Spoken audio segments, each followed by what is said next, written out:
উনি শুধু বিএনপির অন্য অঙ্গ সংগঠনের নেত্রী নন, আজকে সারা বাংলাদেশের সকল মানুষ, কি পেশাজীবী, কি সুশীল সমাজ, কি ছাত্র, কি যুবক, কি শ্রমিক, কৃষক, প্রত্যেকেই তার জন্য দোয়া করছেন। সাবেক 3 বারের প্রধানমন্ত্রী, বিএনপির ভারপ্রাপ্ত চেয়ারপারসন এবং গোটা জাতি এক বেদনাবিধুর অবস্থার মধ্যে রয়েছে। যিনি বন্দি থাকা অবস্থায় নিজের সন্তান হারিয়েছেন, যিনি অনেক নিপীড়ন নির্যাতন সহ্য করেও নিজের দেশ থেকে যাকে সরানো যায়নি, অনেক চক্রান্ত ষড়যন্ত্র হয়েছে, অনেক নির্যাতন হয়েছে, একটা ভগ্ন স্তূপের মতো একটি জেলখানার মধ্যে তাকে বছরের পর বছর রাখা হয়েছে, তারপরেও তাকে এই দেশ থেকে মাটি থেকে সরানো যায়। আজকে সারা জাতি তার জন্য দোয়া করছে। তিনি আজকে অত্যন্ত গুরুতর অসুস্থ অবস্থায় এভার কেয়ার হাসপাতালে অবস্থান করছেন।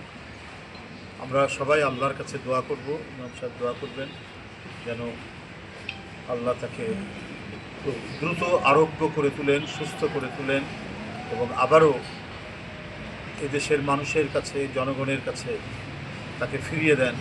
এটাই হচ্ছে আপনাদের কাছ থেকে কামনা করছি এবং এটা আল্লাহর কাছে কামনা করছি, আল্লাহ যেন তাকে সুস্থতা দান করে আমাদের মাঝে রাখেন। আমি আর কিছু বলতে চাই না, আমরা দোয়ায় চলে যাব। আমাদের গুরুত্বপূর্ণ নেতৃবৃন্দ এখানে সবাই আছেন।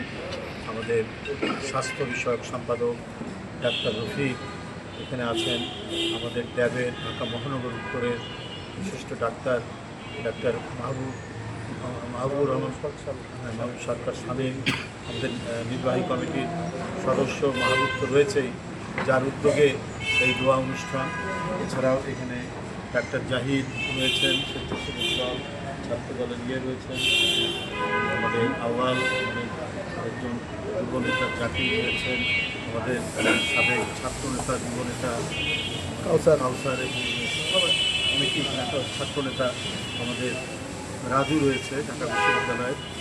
তো গ্রামের সর্বশেষ শারীরিক অবস্থা সম্পর্কে যদি আমি ম্যাডামের সর্বশেষ শারীরিক অবস্থা, তিনি সিসিউতে আছেন।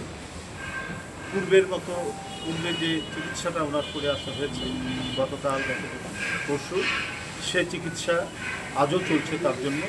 এর বাইরে এটাই সর্বশেষ আপডেট।